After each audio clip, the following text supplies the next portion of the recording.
ஏசாயா அதிகாரம் 43. இப்போதும் யாக்கோபே, உன்னை சிருஷ்டித்தவரும் இஸ்ரவேலே, உன்னை உருவாக்கினவருமாகிய கர்த்தர் சொல்லுகிறதாவது: பயப்படாதே, உன்னை மீட்டு கொண்டேன், உன்னை பேர் சொல்லி அழைத்தேன், நீ என்னுடையவன். நீ தண்ணீர்களை கடக்கும்போது நான் உன்னோடு இருப்பேன், நீ ஆறுகளை கடக்கும்போது அவைகள் உன்மேல் புரளுவதில்லை. நீ அக்கினியில் நடக்கும்போது வேகாதிருப்பாய், அக்கினி ஜுவாலை உன் பேரில் பற்றாது. நான் இஸ்ரவேலின் பரிசுத்தரும் உன் இரட்சகருமாயிருக்கிற உன் தேவனாகிய கர்த்தர். உன்னை மீட்கும் பொருளாக எகிப்தையும் உனக்கு ஈடாக எத்தியோப்பியாவையும் சேபாவையும் கொடுத்தேன். நீ என் பார்வைக்கு அருமையானபடியினால் கனம் பெற்றாய், நானும் உன்னை சிநேகித்தேன். ஆதலால் உனக்கு பதிலாக மனுஷர்களையும் உன் ஜீவனுக்கு ஈடாக ஜனங்களையும் கொடுப்பேன். பயப்படாதே, நான் உன்னோடே இருக்கிறேன். நான் உன் சந்ததியை கிழக்கிலிருந்து வரப்பண்ணி உன்னை மேற்கிலும் இருந்து கூட்டி சேர்ப்பேன். நான் வடக்கை நோக்கி கொடு என்றும் தெற்கை நோக்கி வைத்திராதே என்றும் சொல்லி, தூரத்திலிருந்து என் குமாரரையும் பூமியின் கடையாந்தரத்திலிருந்து என் குமாரத்திகளையும் நான் என் மகிமைக்கென்று சிருஷ்டித்து உருவாக்கி படைத்து என் நாமம் தரிக்கப்பட்ட யாவரையும் கொண்டு வா என்பேன். கண்களிருந்தும் குருடராயிருக்கிற ஜனத்தையும் காதுகளிருந்தும் செவிடராயிருக்கிறவர்களையும் புறப்பட்டு வர பண்ணுங்கள். சகல ஜாதிகளும் ஏகமாய் சேர்ந்து கொண்டு சகல ஜனங்களும் கூடி வரட்டும். இதை அறிவித்து முந்தி சம்பவிப்பவைகளை நமக்கு தெரிவிக்கிறவன் யார்? கேட்டு மெய்யென்று சொல்லக்கூடும்படிக்கு அவர்கள் தங்கள் சாட்சிகளை கொண்டு வந்து யதார்த்தவான்களாய் விளங்கட்டும்.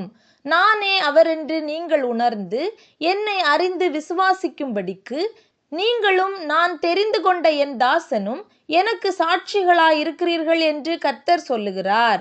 எனக்கு முன் ஏற்பட்ட தேவன் இல்லை, எனக்கு பின் இருப்பதும் இல்லை. நானே கர்த்தர், என்னை அல்லாமல் இரட்சகர் இல்லை. நானே அறிவித்து இரட்சித்து விளங்க பண்ணினேன். உங்களில் இப்படி செய்யத்தக்க அந்நிய தேவன் இல்லை. நானே தேவன் என்பதற்கு நீங்கள் எனக்கு சாட்சிகள் என்று கர்த்தர் சொல்லுகிறார். நாள் உண்டாகாததற்கு முன்னும் நானே இருக்கிறேன். என் கைக்கு தப்புவிக்கத்தக்கவன் இல்லை. நான் செய்கிறதை தடுப்பவன் யார்? நான் உங்களுக்காக அரண்களெல்லாம் இடிந்து விழவும் கல்தேயர் படவுகளிலிருந்து அலறவும் செய்யத்தக்கவர்களை பாபிலோனுக்கு அனுப்பினேன் என்று உங்கள் மீட்பரும் இஸ்ரவேலின் பரிசுத்தருமாகிய கர்த்தர் சொல்லுகிறார். நானே உங்கள் பரிசுத்தராகிய கர்த்தரும் இஸ்ரவேலின் சிருஷ்டிகரும் உங்கள் ராஜாவுமானவர்.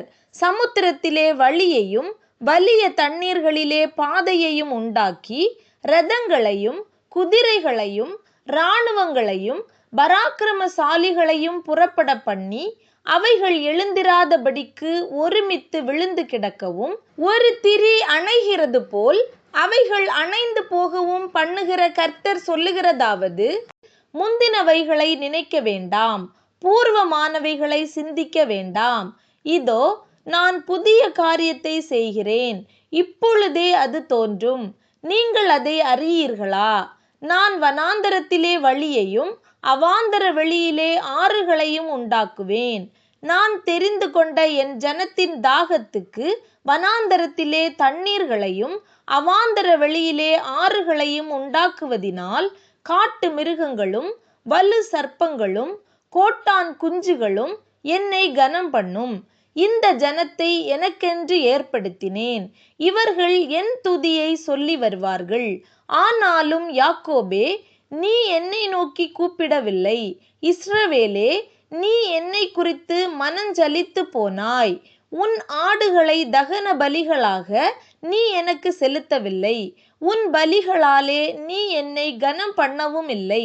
காணிக்கைகளை செலுத்தும்படி நான் உன்னை சங்கடப்படுத்தாமலும் தூபம் காட்டும்படி உன்னை வருத்தப்படுத்தாமலும் இருந்தேன். நீ எனக்கு பணங்களால் சுகந்த பட்டையை கொள்ளாமலும் உன் பலிகளின் நிணத்தினால் என்னை திருப்தியாக்காமலும் உன் பாவங்களினால் என்னை சங்கடப்படுத்தி உன் அக்கிரமங்களினால் என்னை வருத்தப்படுத்தினாய். நானே உன் மீறுதல்களை என் நிமித்தமாகவே குலைத்து போடுகிறேன். உன் பாவங்களை நினையாமலும் இருப்பேன். நாம் ஒருவரோடொருவர் வழக்காடும்படி எனக்கு நினைப்பூட்டு. நீ நீதிமானாக விளங்கும்படி உன் காரியத்தை சொல். உன் ஆதி தகப்பன் பாவம் செய்தான். உனக்கு முன்னின்று பேசுகிறவர்களும் எனக்கு விரோதமாய் துரோகம் பண்ணினார்கள். ஆகையால் நான் பரிசுத்த ஸ்தலத்தின் தலைவர்களை பரிசுத்த குலைச்சலாக்கி யாக்கோபை சாபத்துக்கும் இஸ்ரவேலை நிந்தனைக்கும் ஒப்பு கொடுப்பேன்.